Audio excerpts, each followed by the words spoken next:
Hey everyone, decided to make a new video with some more parts that I have. I'm a big fan of using these Talent Cell battery packs. They're really good, 12 volts, about 35 bucks. This one, it doesn't have the 5 volt USB connector on it, but it's a 6 amp hour battery. They have multiple uses. I have 3 or 4 of them, and from my other videos you can see I use them for a bunch of different purposes. I actually have this Cree LED, this 30 watt spotlight. It's kind of a wide angle, not really a true spotlight by means, but it brightens up the whole area. This is great. I use it with the kids when we're sledding in the backyard and I don't have access to any sort of light and don't have a headlamp, or I just want broad sort of brightness. These work pretty great. I use it when I go bouldering, rock climbing, when I want to shoot a video at night or anything like that. They're pretty good. If you shoot YouTube videos, maybe this would provide some sort of ambient light and the ability to brighten up a room. Anyways, it's pretty straightforward. It's again using these Talent Cell 12 volt battery packs.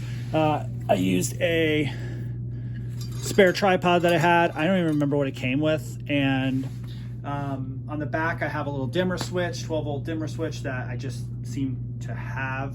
Again, I wouldn't go out and buy all these parts. If you're just looking for a light, look for something pretty straightforward. I made a little mount off of I don't know, it looks like a 2x4 hanger. It's just something that I had. I mean, you can use anything, strap, duct tape, doesn't matter. But do note that the back of this light does get pretty warm. These Cree LEDs get pretty hot, so I put a little insulation, a little heat shield there. But the way I have it set is I slide my battery pack in, I have my plug, I wire it to the positive and negative. In this case, the Cree LEDs have a brown and a blue, and I believe you're going to definitely want to test that, but I believe the blue is the positive and the brown is the negative. Yep, that's how I have it set.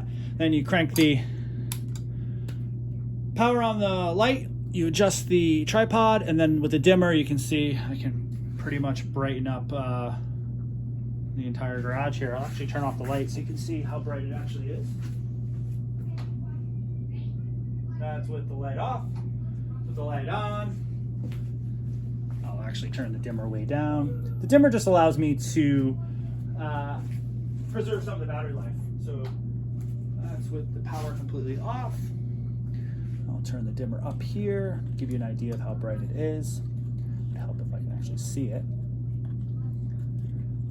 Maybe I should put a little LED on the dimmer itself so I can see the dimmer. There we go. And if you can see, if I keep it really low, the dimmer kind of flashes. And as I turn it up all the way, it's pretty bright. So there's my video. There's something else you can use these battery packs for, and interchangeable, really nice. And you're not just wasting your money on a battery pack, you're using it for multiple uses. Cheers.